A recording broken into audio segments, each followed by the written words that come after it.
Good morning. It is Friday, February 21st. Here's what we're working on this morning. Connor McDavid snaps an overtime winner as Canada trumps Team USA in Four Nations face-off. I see what you did there. Snow removal operations are continuing this week around the region. And Amazon MGM takes creative reins over James Bond.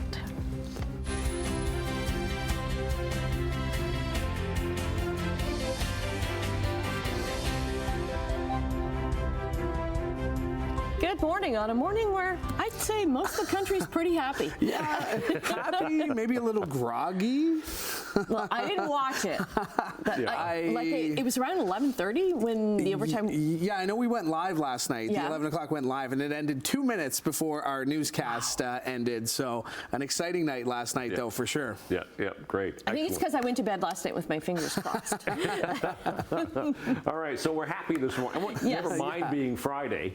Oh, yeah, and there's that too. There's a bit of happiness anyhow. Friday, everyone. And it's getting warmer. Yes, and it will start to get warmer. And so today we'll see a bit better temperature than yesterday. We're looking for -5 today. We only got to -8 yesterday, so that's a bit better.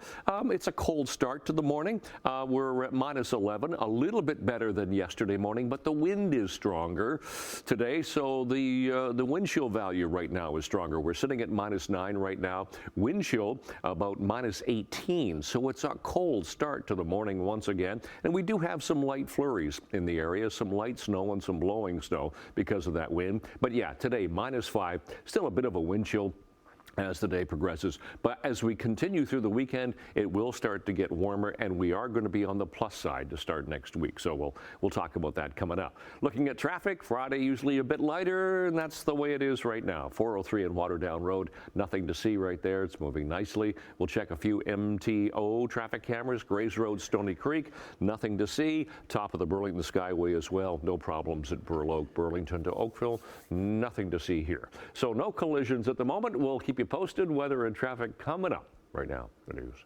Okay, it was a nail-biter of a game between Team Canada and Team USA, with Canada coming out on top 3-2 in overtime. Of course, this game proved to be more than just about what was going on the ice in hockey. The rivalry intensified by the looming threat of a trade war and U.S. President Donald Trump's continued comments about potentially making Canada the 51st state. I think Canada, they're going to have to pay tariffs on automobiles, lumber, and oil and gas, et cetera, and they get 95% of their product from the United States. I think they have to become the 51st state. And you heard the people booing the national anthem, but I think ultimately they'll be praising the national anthem. Oh, no, sorry, Donald, no. Trump claiming as well that Canada gets 95% of its products from the United States is inaccurate, as trade between the two countries accounts for about 77% of Canada's exports and 63% of its imports. That's from the latest report from a Scotiabank economist. But after the game, Prime Minister Justin Trudeau posted on X saying, "You can't take our country and you can't take our game." Meanwhile, local fans were buzzing with excitement after Canada clinched victory at the Four Nations face-off final. It wasn't something unexpected, but we did expect it in the end. And we're proud, we're here, we're cheering, and oh, Canada, here we go. We are on top of the world again, reclaiming what's ours, born and bred hockey beauties, and we couldn't be more happy to be here tonight. Oh, it's so awesome. I am so thrilled and so relieved. It was so stressful. It was an awesome game, great atmosphere here. I'm so happy. I would die to watch the Four Nations go head-to-head every year for the next 10 years. Let's go, Canada! Woo! CHCH was at QB Sports Bar in Burlington, where Canadian nationalism was on full display. A Rogers survey revealed that 60% of Canadians who knew about the tournament felt a win would be more significant given the current political and economic situation. And singing our national anthem before that game, Chantal Kraviazek made a political statement, changing the words to "O Canada." That only us command.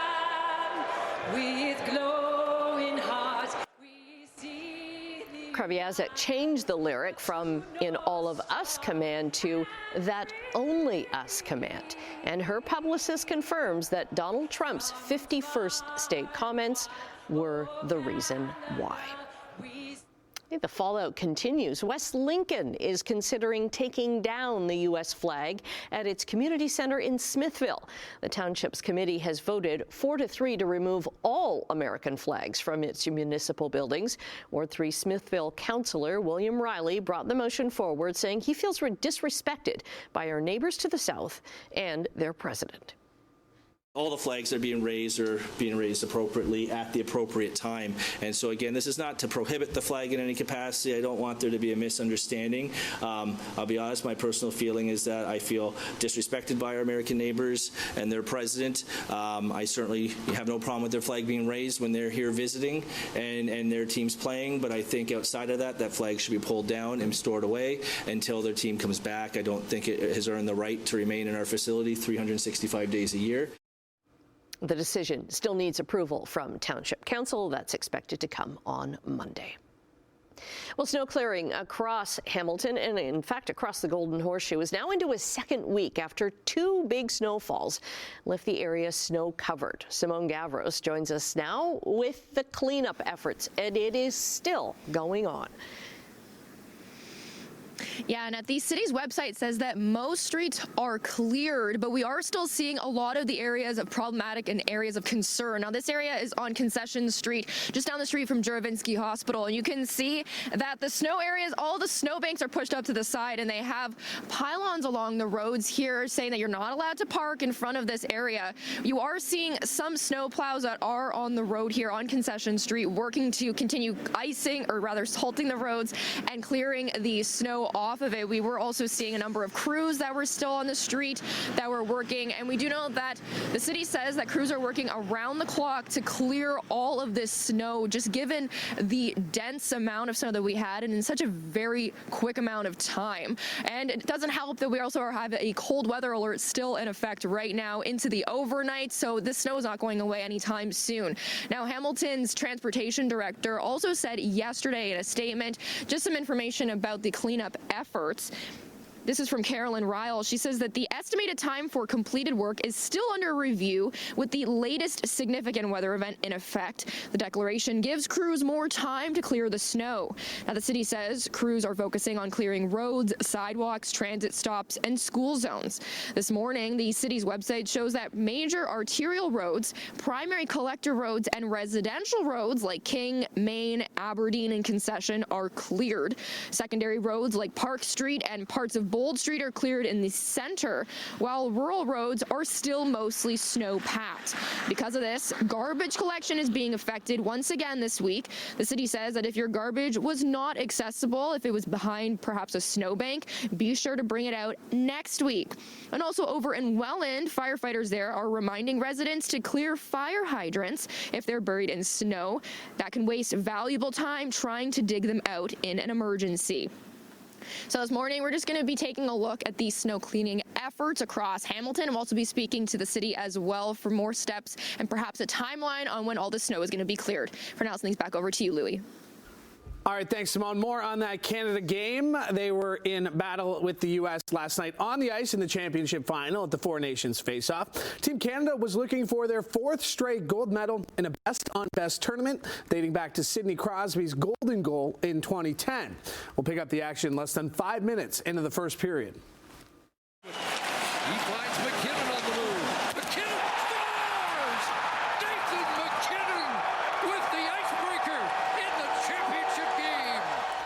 The NHL's reigning most valuable player, Nathan McKinnon, gets a wrister from the slot past Connor Hellebuck. The Avalanche star has his tournament-leading 4th goal of the tournament as Canada takes an early 1-0 lead. Now let's jump to the second period. Canada now trailing 2-1. Leafs forward Mitch Marner with this sweet dish to Sam Bennett, who puts it top shelf over Hellebuck. The East Gwillimbury native has his first goal of the tournament, and we are all tied up at 2. Third period would solve nothing. This one needed overtime. Off the drop, McDavid went forward and nearly got a shot off. Carr sends it around. Marner waiting. Connor McDavid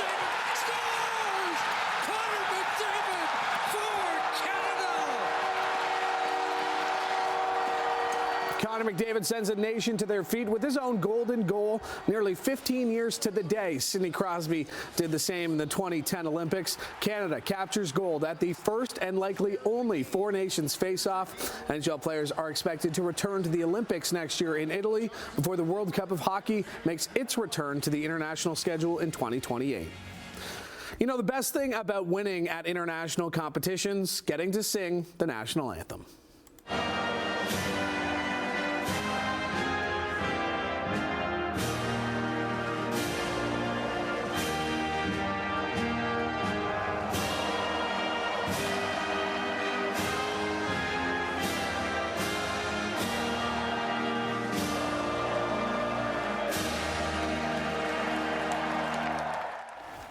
Now, despite it being booed by the mostly pro-American crowd before the game, this one sung loud and proud by those left in attendance at Boston's TD Garden. Here is head coach of Team Canada, John Cooper, on the win. Well, I just hope Canada's proud, because every player in that room is proud to be a Canadian. And yeah, did we need a win? Not only like our team, but Canada needed a win. It's just special. I mean, every opportunity you get to wear the Canadian jersey and compete in this event, something new. But I think you saw the hockey that was on display. It was pretty incredible, and I was happy for this group. We came together in a short period of time and found a way to get it done. Across. Lardis shoots, and he scores. That's number 60 for Nick Lardis. And Nick Lardis had a hat trick to hit 60 goals on the season as the Brantford Bulldogs kept rolling with a 4-3 win in Peterborough last night. Now, the Washington Capitals prospect has already set the franchise record for goals in a season for the Bulldogs, who now find themselves alone in first place in the Eastern Conference standings. They continue their three-game road trip against the Frontenacs tonight in Kingston. All right, 6:12 on this 21st of February. Hey, a month from now, we'll be in spring. Yay! It's coming slowly, I know, but we'll get there. All right, let's check traffic first of all as we get into this Friday morning. Looking light volume here. That's the way it is. 403 and Waterdown Road. That's our exclusive camera. Nothing to see there. To our MTO traffic cameras, yesterday morning at this time, the QEW Mountain Road area was really getting snowed in. It wasn't really heavy. It didn't get a lot of accumulation, but it was poor visibility. QEW Mountain looks good right now. Nothing at Grays Road, Stony Creek. To Fairview Street off the Skyway, all the way around the Ford plant. Nothing at Dixie here. Everything's moving nicely, but again, be careful out there. It's because roads are slick and could be slippery. Temperature at the moment, we've just fallen a degree. We are now -10. Wind chill at the moment. The winds are picking up. Northwest 19 to 31. Still quite a significant wind chill. We have a cold weather alert issued for the city of Hamilton, so -17. Some light snow flurry activity, and we will get some flurries on and off. It'll be mainly cloudy, so a little bit of sun, a little bit. We should hit -5 for the day today, a little bit better than we got to yesterday. Still getting some snow flurry activity, particularly coming off of Lake Huron into London, penetrating into the Horseshoe. We're getting some flurries at the moment. No real systems going to go by us. High pressure ridge to the south of us, but actually what we're going to get in the next few days is a more southerly flow, and that's going to help our temperature come up over the next number of days. So it's going to get milder. Yay. So today, -4 to -5 degrees, right around the Horseshoe, a little further from the lake, about -6, but we are looking at mainly cloudy with that flurry activity. Tonight, another cold night, not too bad for Niagara, -8, but -8, -10, -11 degrees here in the Horseshoe. And then tomorrow, temperatures, again, a bit better, -3 and -4. Bit of sunshine. Will continue as the day progresses, so we are going to see a little bit of clearing as the day goes on, so a bit more sunshine for tomorrow. But February 21st already, out the door, it is cloudy. We do have some light snow. Temperature right now, -10, wind chill -17. In the long range in a few minutes, Annette, Louie. Okay, we're looking forward though to warmer temperatures. Yes, I do like those plus temperatures we've been seeing in the long-term forecast. Yeah. Okay, coming up after the break, we're going to say good morning to Emily. She's got a preview of what's coming up in Chit Chat, and the head of Canada's largest union is very concerned following Stellantis' decision to pause plans at its Brampton assembly plant. 6:17 on your Friday morning. A very good morning to Emily. You have a very big night coming up. Yes. I do. I'm going to be sleeping in my car for Sleepless in Our Community for the Hamilton and Halton United Way, and I have raised over $6,000. Yes, the community really came through. Our viewers really came through for you. Oh, they really did. Thank you so much to everyone who has donated. I mean that from the bottom of my heart, because I do not like the cold. If you know me, you know this, so wish me the best of luck, because I think I'm going to need it. Yeah. What do you got coming up in Chit Chat? Okay, in Chit Chat, we're going to be talking about the Woman of the Year. Time has released 13 incredible women. We'll talk about those covers. We're also discussing the James Bond franchise and how MGM Amazon has taken it over. So we're going to be seeing a lot more James Bond on Prime channels. Okay. Taking a look at business news right now. Canadian dollar is down in overseas trading. It's dropped 6 basis points to 70.46 cents U.S. Gold is down $13.40 an ounce. Crude oil is 45 cents lower, just above $72 a barrel. Midday trading in Europe, markets are up across the board, just a little bit in London, Frankfurt, and Paris. Over in Asia, markets were up across the board in Tokyo, Hong Kong, and Shanghai.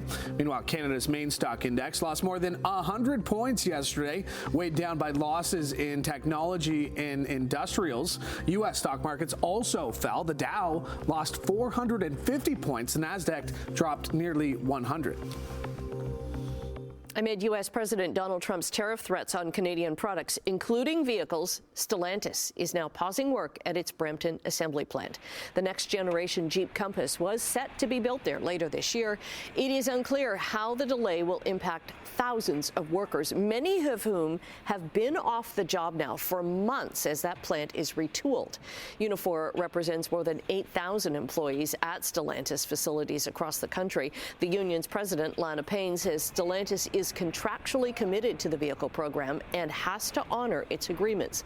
Stellantis says it's reassessing its product strategy in North America. It did not mention tariffs specifically. Meantime, Trump says he's thinking about slapping Canada's lumber and forest products with a 25% tariff sometime around April. The U.S. currently only provides about 70% of its own home building lumber needs and uses Canadian lumber to fill the gap. Trump dropped the new tariff idea while speaking with reporters aboard Air Force One, but it's not clear whether the threatened 25% lumber and forestry tariffs would be added on top of existing duties, which would make the combined total tariff closer to 50%. Rogers Communications has laid off what it calls a small percentage of its customer service employees. Rogers hasn't said exactly how many people were let go, noting the majority of positions affected are based in Ontario. A spokesman says they're investing in digital tools and self-serve options to help customers, saying the cuts reflect evolving customer habits. They say in the last year, Rogers' interactions with their customer care chat team dropped 20%. All right, taking a break right now. Brian will be back with the traffic and your much better looking 7-day forecast. And not just because it's the weekend. Good morning, 6:23, Friday, February 21st. Checking traffic. Nothing going on the roads. Just could be fairly slick in some areas with the snowfall that we are getting. It's light right now. QEW Welland, St. Catharines, nothing. Top of the Skyway Bridge getting a little bit busier. Same with Burl Oak than the last time we checked. Sheridan going through Mississauga doing fine, and the same with the 403 at Dundas Street. Not a lot to see this morning in traffic, so please take it carefully if you're driving. Hey, some good news this morning. Hamilton's not the cold spot on the temperature list here. We're sitting at -9, still a wind chill about -17. So it's a cold day. The cold weather alert still in effect for Hamilton. -11 Toronto, -12 Grimsby and Mississauga. Our seasonal overnight low is -8, so we are below that. So 0 for the daytime high. Sun times and records for today. And yeah, we will see some sunshine for today. It'll be a mainly cloudy sky, but some flurries as well. So -11 for the first bell, -5 for after school. So -5 is the high for the day today, but still we're going to have a wind chill of -12 for the day today. So -11 overnight tonight with a wind chill of -20. Our thoughts are going to be with Emily overnight tonight with that cold wind chill. Tomorrow -4, wind chill -11, so temperature gets a bit better. We'll have some sun, more sunshine as the day progresses. Then look, we hit -2 on Sunday with some flurries, +3, +2, and +3. Whole lot of melting going on. Well, probably not enough to get rid of it all, but a little bit of melting and some mixing precipitation as well. And even still, +2 by Thursday. That's your forecast. Annette, Louis. All right. Thank you, Brian. Well, scientists have cracked the secret to the perfect boiled egg. So to achieve ideal taste and consistency, researchers say the egg needs to be cooked at different temperatures. And they've detailed their work in a study published in the journal Communications Engineering. Scientists in Italy used models of computational fluid dynamics. What is that? Well, they tried it out in their kitchens. The technique is known as periodic cooking. It takes a lot of patience because it involves alternating the eggs between boiling and lukewarm water for 2 minutes at a time. The whole thing takes 32 minutes. Who has that time in the morning? Scientists say, though, that this optimally cooks the egg white and the yolk simultaneously but doesn't separate them. Produces the ideal texture and flavor and helps the egg keep the most nutrients. All right, we were talking about this. I have the tried and true method of the hard-boiled egg. Okay. Is just, it's in the water with cold water, bring it to a boil, cover it, take it off the heat 15 minutes. And then you just leave it? And then you just leave it. Okay. Off the heat, in the pot, boiling, and then cold water right away. Okay. Cold water right away, because that gets the shells off easy. Because that's the worst part about a hard-boiled egg. I have never in my life boiled an egg. What? I've just had no need to. What? I love eating them, but never done it myself. I cannot. And I don't have 32 minutes to do it. I am shocked. I got to sit down. My confession today. Yeah, wow. There we okay. go. All right. Stay with us. We got more to come. More to learn about Annette after the break.